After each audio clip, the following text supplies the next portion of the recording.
Alejandro Alonso. Él es psicólogo social, es escritor, poeta. Tiene publicado 3 libros. Y en el 2015 publicó Los Rengos de Perón, que cuenta la importancia que tuvo el Frente de Lisiados Peronistas, ¿sí? Que a través de sus acciones lograron que se debata y que se apruebe la ley, y voy a apelar a la memoria otra vez, 20.923, ¿sí? Que tiene que ver con el cupo laboral para personas con discapacidad. ¿Qué tal, Alejandro?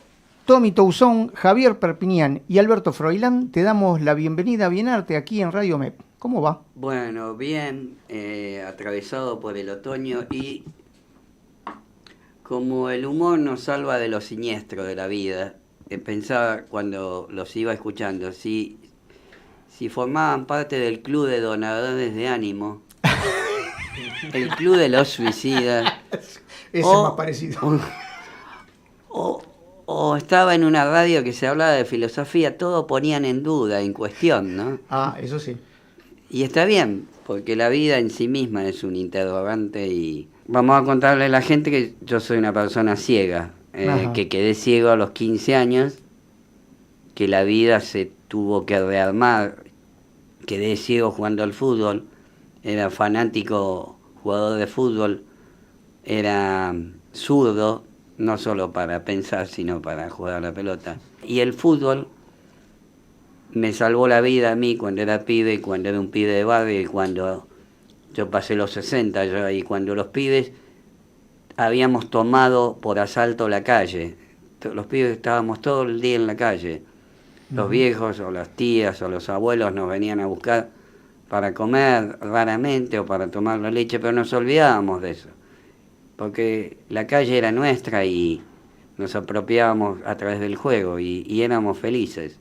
Y jugábamos al fútbol y al poliladrón. Yo nunca pude ser de policía, no sé por qué, pero no me salía. Es una elección esa por ahí. Pero, ¿por qué decís que te salvó la vida el fútbol? Porque, primero porque jugaba bien y usaba anteojos, y entonces los pibes, ahí es donde aparece, cuando vos cumplís la función, la discapacidad no juega un sentido, no adquiere el sentido de la discriminación, porque a mí me venía a buscar no porque era bueno como pibe, sino porque era útil. El fútbol es una de las cosas más maravillosas, porque ahí se dispone el juego, y el juego con otros. No es como el tenis, que es un juego individual. El fútbol necesita del otro y de la acción del otro. El gol es la síntesis de una producción colectiva. Por eso es tan interesante el fútbol, porque es indispensable el otro, la presencia del otro o de los otros. Ahí entonces, ya estás hablando como psicólogo social. Ahí estoy hablando como psicólogo social. Claro. Es decir, el fútbol es imposible jugarlo en un rincón y a solas. Tenés que jugar con otros y aprender a compartir. Porque el que se morfaba la pelota solo era no era bien visto, o el que se llevaba la pelota a la casa.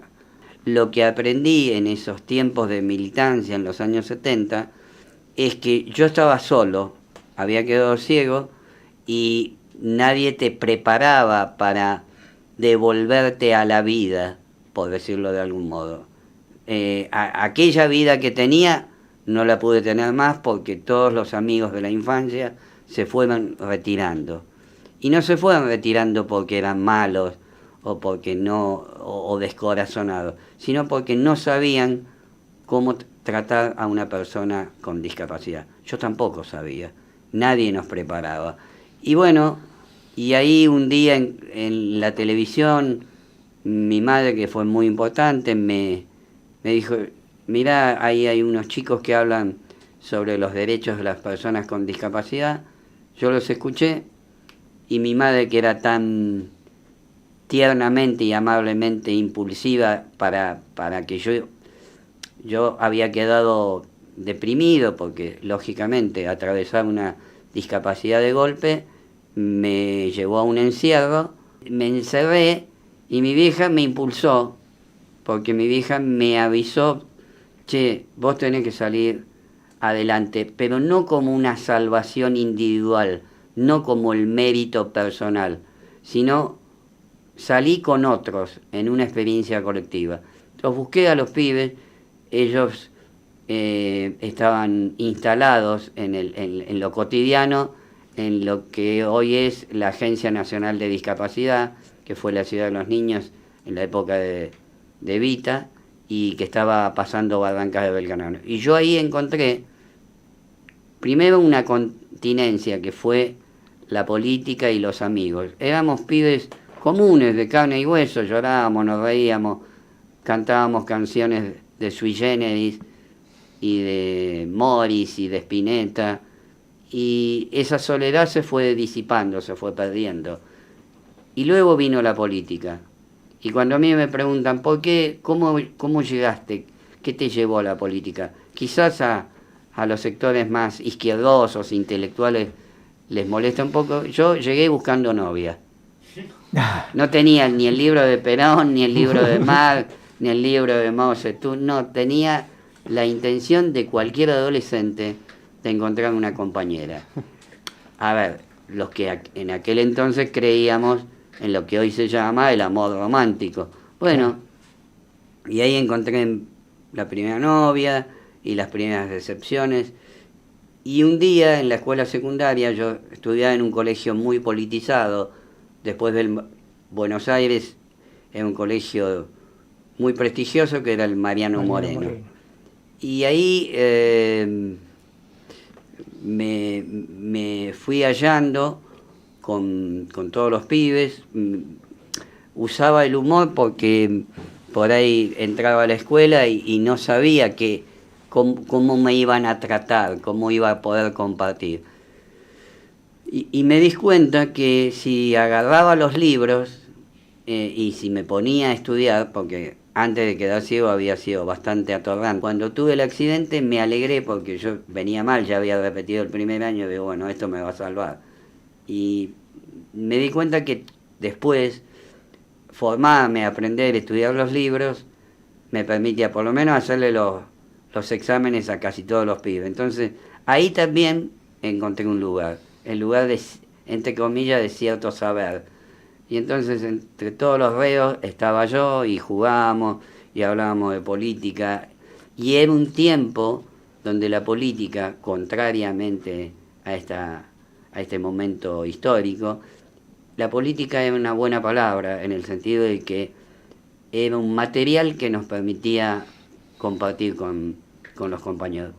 Diferenciado, estaban los sectores de izquierda, estaba el peronismo. Y a mí me llegó el peronismo por ósmosis, porque cuando tenía 12 o 13 años, una vez me hicieron escuchar clandestinamente las palabras de Eva Perón y yo me puse a llorar.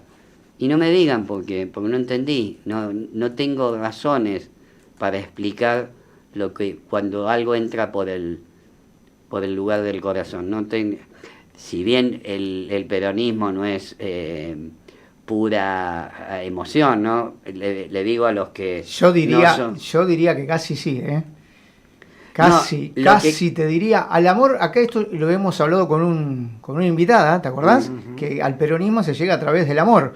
Es un poquito lo que estás contando vos también. Claro, pero lo que quiero decir eso es amor. Esa falsedad que dice la contra, que los peronistas no tienen intelectuales, y nosotros tuvimos a Marechal, a Mansi, a Discépolo. Nos sobran los intelectuales. A Jaureche, digamos,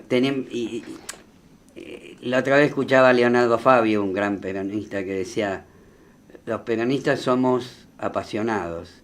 ¿Ustedes vieron alguna vez un radical apasionado? Decía, esas son palabras de Fabio, ¿eh? Entonces, la pasión, el fanatismo, son cosas que hacen a aquella edad que yo atravesé y me acerqué a las personas con discapacidad y aprendí cómo el humor ayuda a ese momento doloroso que es perder un sentido como el mío o perder una pierna, cómo el humor diluye o le saca ese tono jodido a una experiencia que después se transformó en una experiencia vital. Después me pasé al 5º año, a la nocturna, porque todos los militantes peronistas era una consigna que había que ir a estudiar y trabajar como la clase obrera.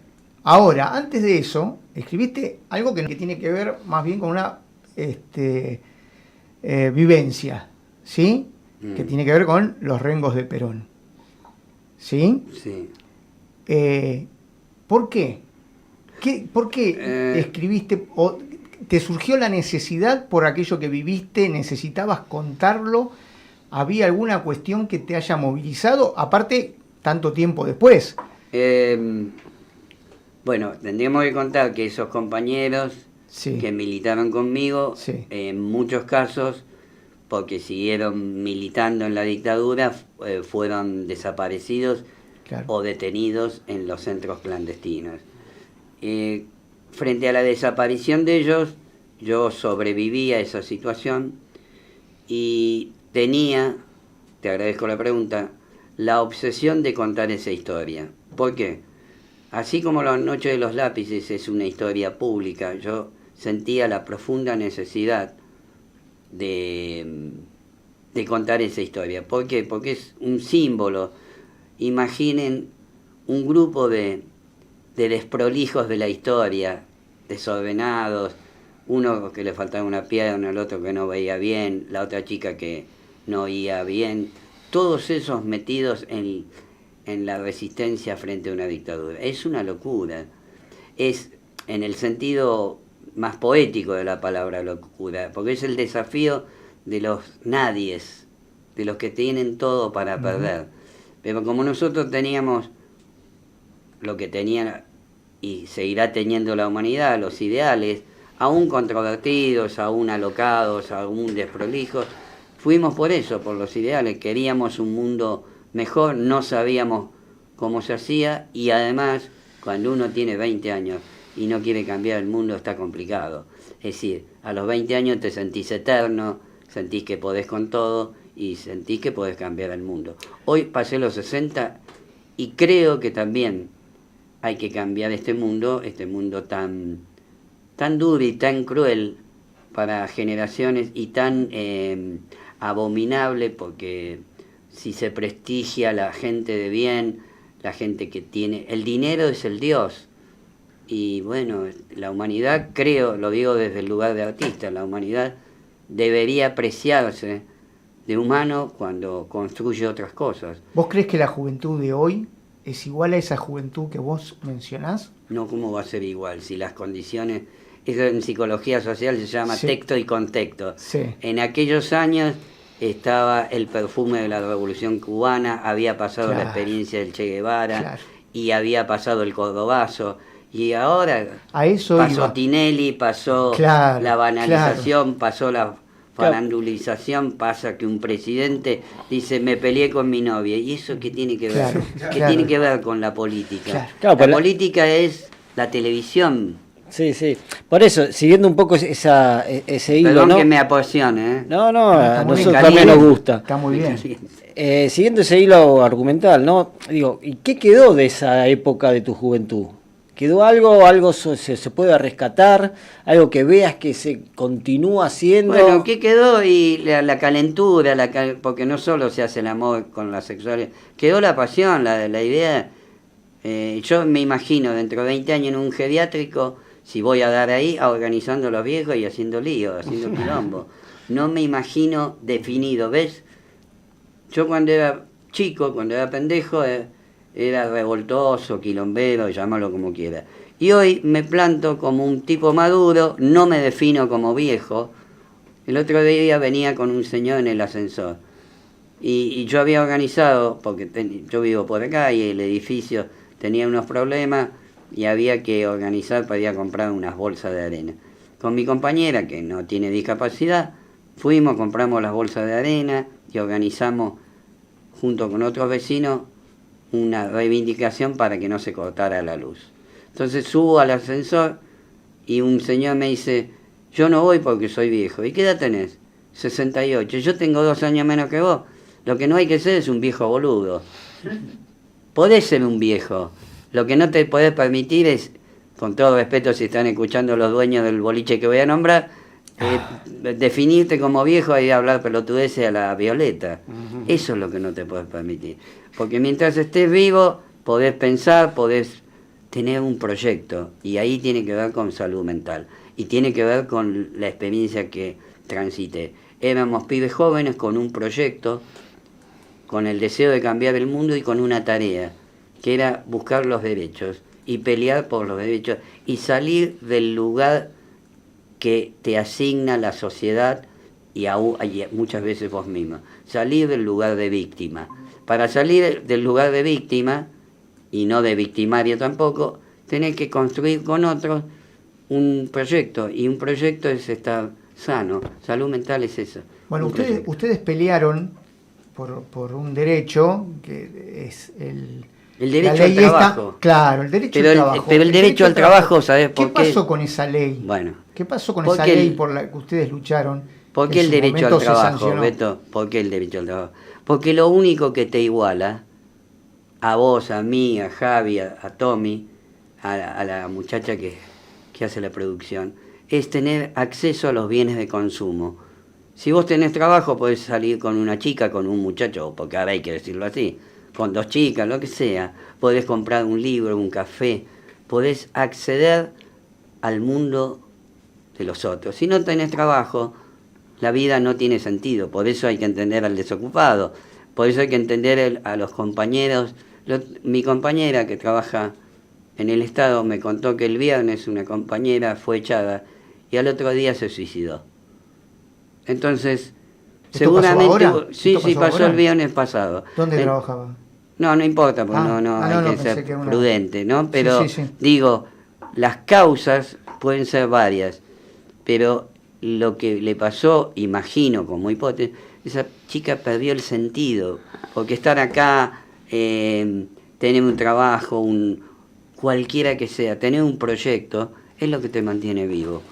Entonces, tener un propósito de vida. Un proyecto, el sentido es con otros y ¿qué hago? ¿Qué hago con esto, con este carajo que se llama vida? Es la pregunta central, ¿qué hago? ¿Cómo me defino? ¿Me dejo que los demás me digan pobrecito o nos digan pobrecito? ¿O me junto con otros y pienso en hacer algo para cambiar la realidad? Hablando de pendiente, ¿vos crees que la democracia tiene, o los gobiernos democráticos, ¿no? Estamos hablando del 83 en adelante, tienen alguna deuda con la gente, con las personas con discapacidad? ¿Hay alguna deuda pendiente? No solo con las personas con discapacidad, es cierto, lo vamos a decir, no es por estadística pura, la Argentina tiene más de 5 millones de personas con discapacidad. Es un segmento muy importante, los atraviesan todas las clases sociales. Si sos discapacitado, una persona con discapacidad y vivís en La Quiaca, no es lo mismo que si vivís en Palermo. Pero los dos son argentinos, no. Hay uno que es un argentino de segunda y el otro es una persona que accede a muchos bienes y accede a la educación, que es la herramienta principal para acceder al trabajo. Hoy no se puede decir que hay miles de deudas. De hecho, la Agencia Nacional de Discapacidad ha echado impunemente a muchos trabajadores, incluyendo trabajadores con discapacidad. Pero no por la discapacidad misma, sino porque ese tipo con discapacidad que le costó un montón encontrar laburo, porque el 80% de lo que hoy se llama colectivos para personas con discapacidad o colectivos de personas con discapacidad, el 80% de esas personas están desocupadas. Entonces, ¿qué puede hacer ese tipo, o esa chica, o ese joven? ¿Cuál es ese destino? Ahora, si una sociedad cree en el mercado y cree en que todo tiene que ver con el Dios dinero, es peligroso, porque esto va a terminar mal. Y no es que soy fatalista, va a terminar mal porque va a haber ese despliegue de lo que no se dice, va a transformarse en violencia, ya no en violencia política como en los años 70, sino en violencia callejera, porque esto es una frase mía, pero está lo puede tomar cualquiera. La gente enferma por lo que no dice, por lo que calla. Y además los medios no ayudan. Hoy es un momento, como dice, dividido, cuando la mentira es la verdad. ¿Cómo puede ser que un embajador, traigo la actualidad, ¿no? Como un embajador de cualquier país, no importa si es Israel, esté participando? ¿Dónde se vio? No lo vimos nunca. Y empiezan a aparecer cosas que no vimos nunca. Entonces el presidente está con la novia, después se pelea, después le da un beso en público, y no es moral lo que digo. Es muy dicepoliano lo que está pasando. Es la Biblia y el calefón.